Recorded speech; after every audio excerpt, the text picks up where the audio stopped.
Mark Fu sudah meninggal. Tidak, aku baru saja keluar dari air. Itu mengerikan. Tidak, dia begitu saja sampai aku tidak melihatnya. Aku tidak tahu, aku tepat di sebelahnya. Pada suatu hari Desember yang mendung di Half Moon Bay, California, kabut yang menyeramkan menyelimuti bebatuan hitam pekat yang menjulang dari lautan abu-abu yang bergolak. Angin menderu saat menerjang puncak-puncak ombak putih hingga menjadi liar. Mark Fu muncul dari balik kabut di atas papan selancarnya, melayang menuju dinding air tak berujung yang mengarah ke pantai. Ombak mulai membentuk puncak, naik semakin tinggi seolah-olah ingin menjilat langit. Mark berbalik dan mulai mengayuh mati-matian, memposisikan dirinya untuk menangkap monster cair itu. Dia melompat berdiri tepat saat ombak mulai menggulung di atasnya, membentuk terowongan besar yang melengkung. Mark sama sekali tidak tahu saat dia mengejar ombak ini hingga ketinggian yang tak terbayangkan bahwa hari ini akan menjadi hari terakhirnya. Saya umumnya takut ketinggian dan saya umumnya takut melaju kencang. Dan saya tidak suka wahana roller coaster dan saya juga takut saat naik kuda, kamu tahu. Tapi tidak ada ombak yang pernah saya temui yang membuat saya begitu takut untuk turun ke air. Mark Fu berusia 10 tahun ketika keluarganya dari Singapura menetap di Hawaii, di mana dia pertama kali belajar berenang dan mengembangkan hasrat seumur hidupnya terhadap selancar. Pada akhir pekan, ayahnya Charlie akan mengantar Mark dan saudara-saudaranya menyusuri pantai ke pesisir selatan Oahu. Mereka akan menghabiskan hari bermain-main di air hangat berwarna biru kehijauan, menaiki ombak yang lembut menuju pasir yang berkilauan.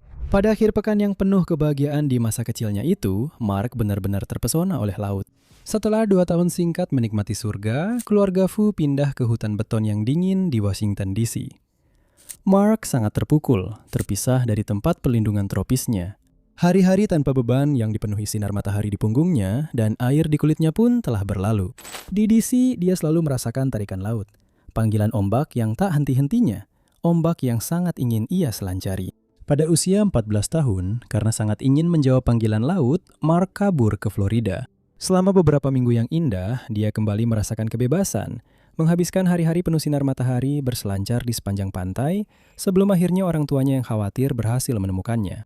Mereka tidak bisa memahami ketertarikan Mark yang begitu kuat pada lautan, tetapi akhirnya menyerah dan memutuskan untuk memindahkan keluarga kembali ke Hawaii saat Mark berusia 16 tahun. Mark kembali hidup saat kembali ke rumah aslinya di Hawaii. Dia tampak seolah bersinar berkat matahari pulau itu. Sekarang sebagai perenang yang kuat dan peselancar yang mahir, Mark menghabiskan setiap waktu luangnya untuk melatih tubuhnya dan menguji kemampuannya di lautan yang sangat ia rindukan. Setelah lulus dari Roosevelt High School setahun lebih awal dan melewatkan upacara kelulusan demi berselancar, Mark mulai berkompetisi di International Professional Surfers World Tour pada tahun 1977 saat usianya baru 19 tahun.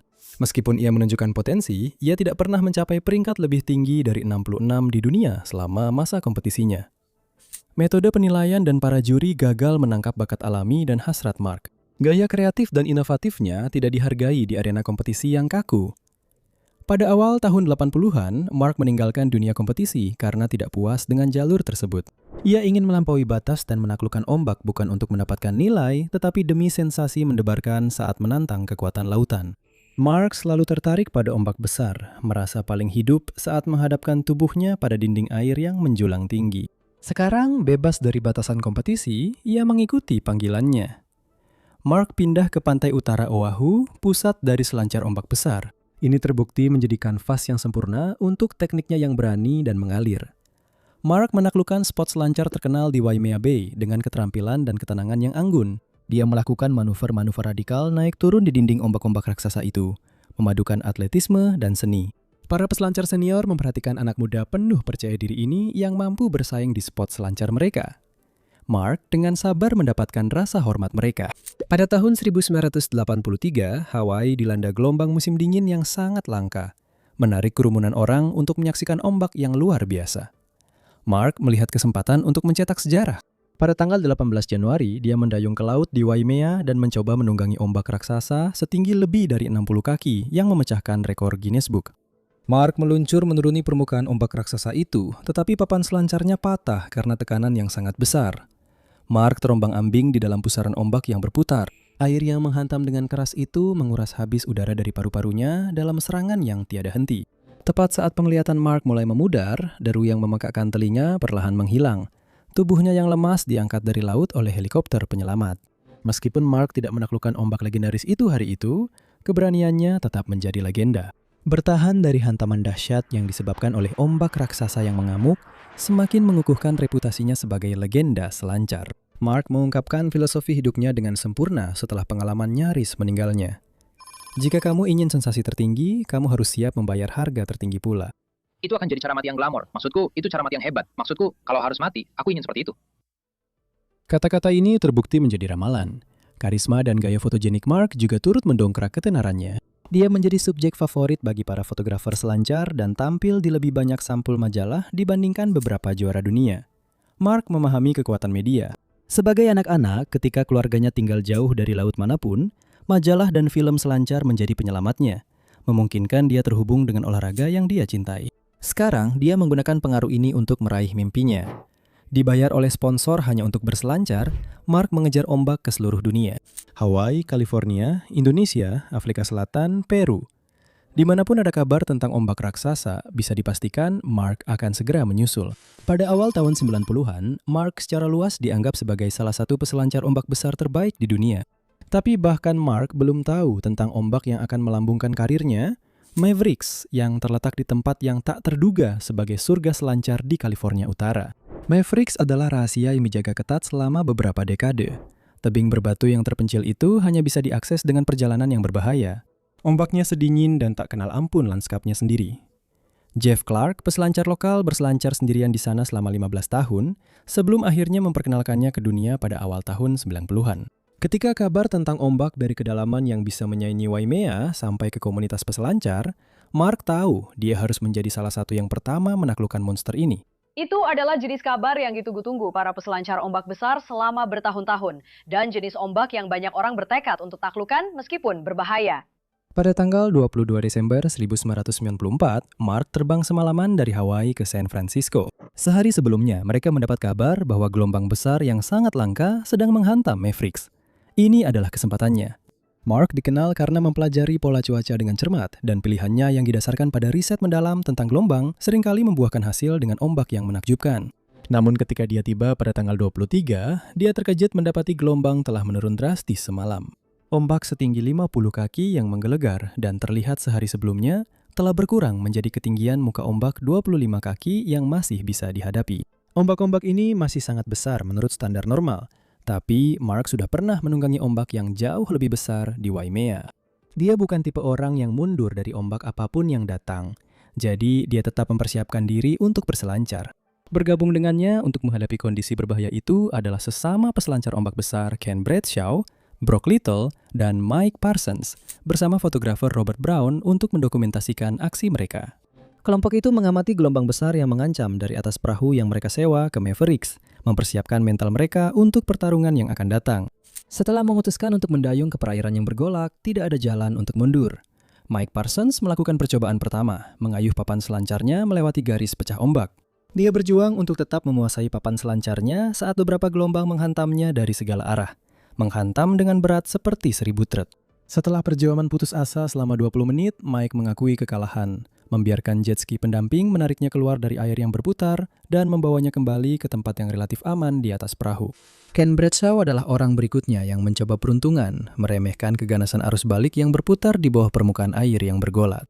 Tali pengamannya tersangkut pada batu-batu di bawah air dan dia terseret ke bawah dengan kekuatan yang ganas, gelombang yang menghantam menghalanginya untuk melarikan diri. Selama beberapa detik yang terasa tak berujung, dia terjepit di bawah, hingga akhirnya berhasil melepaskan diri, terguncang namun tidak terluka. Meskipun temannya nyaris celaka, Mark tetap tidak sabar untuk berada di antara ombak raksasa yang telah ia tempuh begitu jauh untuk ditunggangi. Brock mengikuti jejak Mark mendayung keluar 1 jam kemudian ketika gelombang tampak sedikit mereda. Mereka bergantian menunggangi ombak, saling mendorong untuk melakukan manuver udara yang semakin berani di atas permukaan ombak yang besar. Setelah 1 jam bermain-main dengan bahaya dan nyaris celaka, teman-teman Mark memutuskan untuk mengakhiri hari itu. Sementara itu, Mark memilih ombak setinggi 20 kaki yang tampak jinak untuk mengakhiri sesi berselancarnya. Sangat berbeda dengan ombak setinggi 50 kaki yang pernah ditaklukkannya sebagai peselancar yang atletis dan berpengalaman. Para peselancar lainnya sedang sibuk mengambil kembali jet ski mereka dan membereskan perlengkapan setelah bertarung melawan laut yang melelahkan. Hampir 90 menit berlalu sebelum muncul kepanikan karena entah bagaimana keberadaan Mark tak diketahui. Di mana Mark ya? Apakah kamu melihat Mark saat kamu mendayung masuk atau saat kamu keluar? Panik mencari tanda-tanda teman mereka yang hilang. Rekan-rekannya menyebar untuk mencari. Beberapa menit yang menyiksa kemudian, tubuh Mark akhirnya muncul ke permukaan sekitar 1 mil lebih jauh di sepanjang pesisir, terbawa arus ke pelabuhan yang dikelilingi tebing-tebing tinggi. Saat kapal penjaga pantai menemukan tubuhnya yang tak bergerak terombang-ambing di antara hamparan rumput laut, burung camar yang sedih melengkingkan tangisan pilu di atas. Teman-teman Mark tidak percaya bahwa peselancar berpengalaman seperti itu bisa pergi untuk selamanya tanpa ada yang menyadari.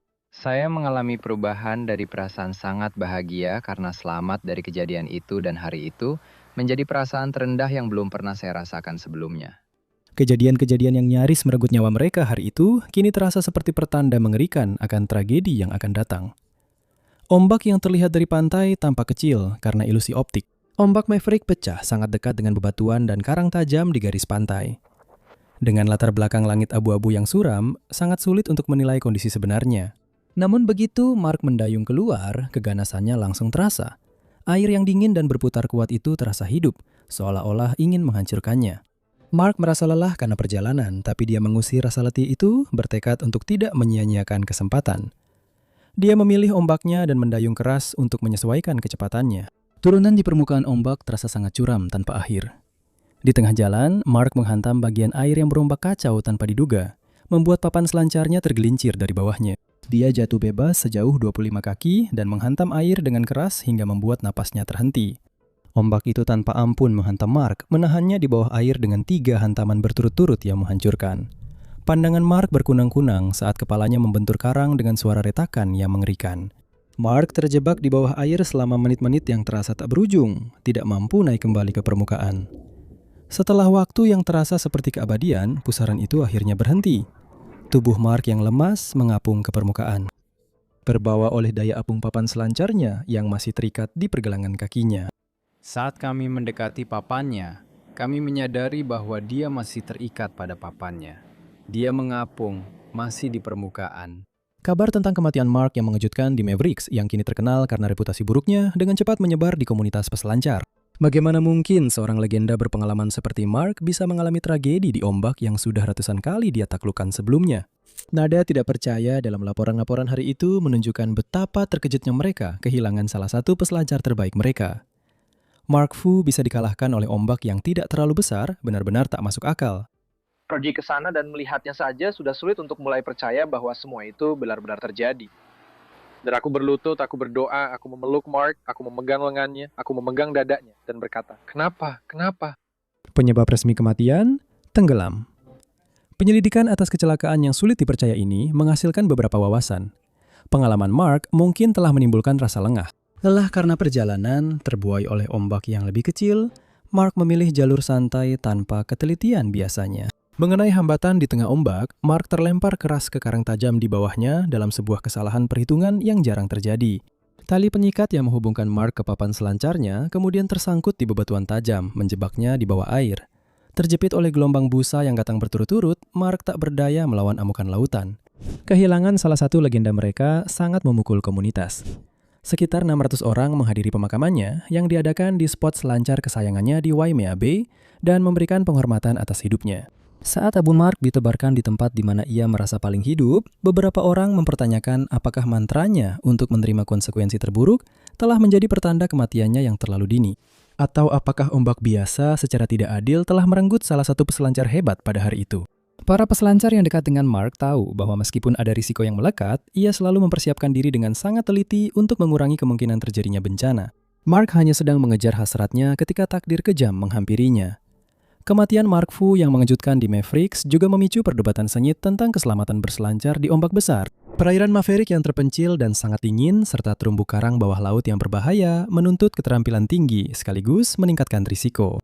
Mark tidak mengenakan alat pelampung, melainkan hanya mengandalkan tali pengikat papan untuk menariknya jika terjatuh.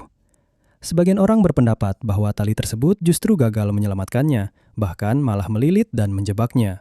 Hal ini memicu perdebatan sengit tentang keandalan tali pengikat yang masih berlangsung di dunia selancar hingga hari ini. Jika Anda merasa kisah ini menarik sekaligus menyedihkan, jangan lupa tekan tombol suka dan berlangganan ke channel ini untuk cerita-cerita lainnya seperti ini. Saya harap bisa bertemu Anda di video berikutnya.